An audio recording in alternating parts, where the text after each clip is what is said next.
Once upon a time, there was a big party, and a teenager named Cole was looking for his little brother, Duckett. Someone told him that Duckett was acting strange and had locked himself in a room. Cole broke open the door and found Duckett, shirtless and injured, mumbling to himself. He tried to take Duckett home, but people at the party were recording the scene on their phones, which made Cole angry. Suddenly, Duckett stabbed Cole and then went outside to harm himself, shocking the other party guests. In another part of town, a 17-year-old high school student named Maya was struggling with the 2-year anniversary of her mom's death.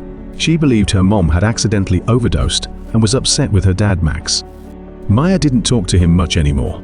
She had been staying at her best friend Jade's house for support, since her family was the only source of happiness and hope in her life. One day, Maya and Jade saw a party on social media hosted by teenagers named Haley and Joss. Rumors suggested that something creepy and dark was happening at the party, but Jade thought it was all an act. Maya wanted to find out for herself, so Jade decided to go because her boyfriend Daniel would be there. They sneaked out with Jade's younger brother, Riley, and headed to the party. At the party, they met Jade's boyfriend, Daniel, who turned out to be Maya's ex-boyfriend. They were still friends. Later, Haley and Joss introduced them to a game called Talk to Me. The game involved holding an embalmed hand with strange writing, lighting a candle, and saying the words "Talk to me" to summon a spirit or demon. Only the person holding the hand could see the entity, and they had to say, "I let you in to be possessed." Maya volunteered to be possessed and was given a warning by Haley that they needed to cut the connection within 90 seconds by blowing out the candle. Maya held the embalmed hand, said the words, and saw the ghostly image of an old man, which frightened her at first. Jade hesitated, but was reassured by Haley. Mia tried again, this time encountering a terrifying-looking woman. Haley encouraged her to say, "I let you in," and once she did, the spirit entered her. Maya started acting strangely, speaking in a spooky voice, and pointed at Riley, saying the spirit liked him. The door opened on its own. When 83 seconds passed, Joss tried to pull Mia away, but the demon resisted and told Riley to run. Eventually, they managed to cut Maya's connection with the spirit, even though it went a bit over the 90-second mark.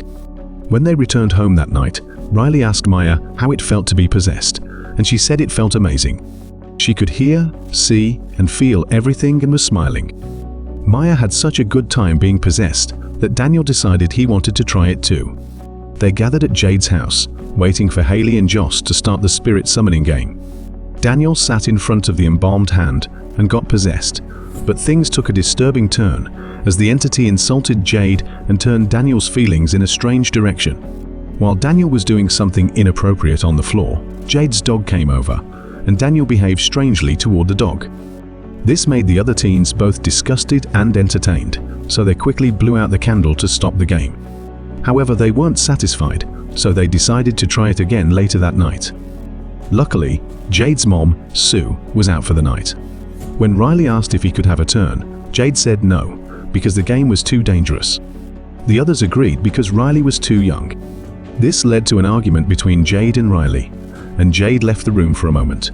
Riley begged Maya for a chance, and she agreed, but only for 50 seconds, not the usual 90. Excited, Riley followed the steps, recited the words, and got possessed. Surprisingly, Riley seemed to be possessed by Maya's deceased mother, and things got intense. Mom said, loving things at first, but when the time was up, the spirit turned violent and hurt Riley. It took a lot of effort to free him from the hand's grip. Riley needed medical help and was rushed to the hospital. Everyone felt guilty, and the police came to investigate. Maya, feeling responsible, decided to pack her things and go back to her dad's house. When Maya tried to visit Riley at the hospital, Jade and Sue turned her away, blaming her for what happened. But as Maya was leaving, she saw her mother's reflection in the window.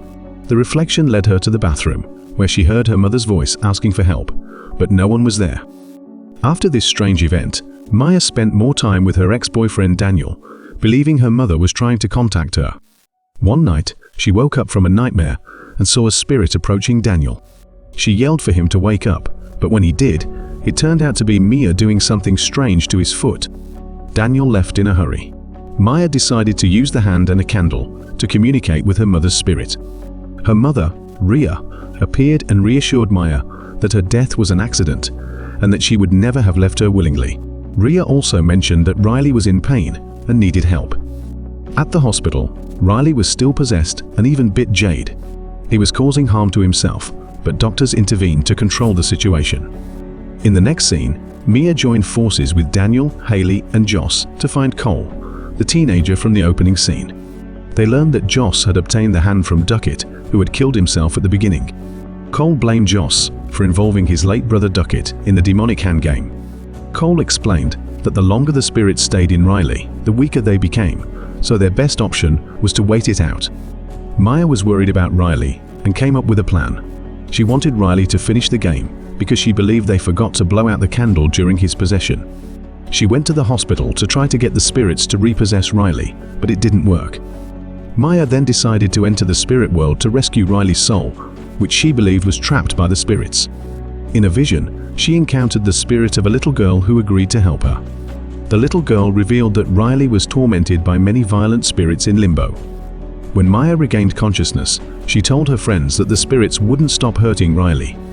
Later, at home, Max, her father, approached her and wanted to reveal the truth about her mother's death. He showed her Rhea's suicide note, confirming that her mother's death was not an accident. Maya was devastated and tearfully saw her mother's spirit. But then, Maya heard her father banging on her door, and her mother claimed that Max had written the note as a lie. She said the spirit was pretending to be Max, and the real Max was in the adjacent room. Rhea insisted that the only way to save Riley was for the boy to die. The spirit, imitating Max, entered the room and attacked Maya violently. The real Max heard the commotion and found Maya's door locked. He had to break it down to check on her. Just as Maya tried to defend herself by stabbing the attacking spirit, she accidentally stabbed her real father in the neck with scissors. Later, Maya called Jade and told her to come to her house, claiming she knew what to do. However, Maya tricked Jade into leaving the hospital while she went to see Riley. Sue, Jade's mother, arrived and apologized for her earlier actions. She reassured Maya that she was not to blame for what happened to Riley, and allowed Maya to be alone with him for a minute.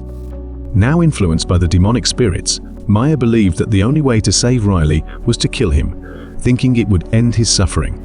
She attempted to kill Riley with the same pair of scissors, but couldn't go through with it. Meanwhile, Jade came to Maya's house and couldn't find her. Instead, she found her father in critical condition. Jade called for an ambulance and alerted her mother, warning her that Maya posed a danger to Riley. Sue rushed to Riley's hospital room, but Maya had taken him with her. When Jade returned to the hospital, she saw Maya pushing Riley in a wheelchair toward a busy highway, intending to end his suffering. In her hallucination, Maya saw Riley as an old, decaying spirit. Rhea's spirit tried to convince Maya to push Riley into oncoming traffic, whispering that she was proud of her and that she was doing the right thing. Maya removed her hands from Riley's wheelchair, causing an incoming car to collide with something on the road. Maya found herself lying in the middle of the road, as if she had been hit by a car and badly injured. When she regained consciousness on the street, she saw Jade taking care of Riley by the roadside. Suddenly, she was in the hospital, but everything seemed strange. Riley seemed to have recovered, and Max appeared to have healed from his injuries. Maya tried to follow them, but nobody could hear her, and they all left, ignoring her desperate screams. Then, she found herself in pitch-black emptiness. She noticed a faint glimmer of light and headed towards it. It turned out to be a candle with a hand extending from it.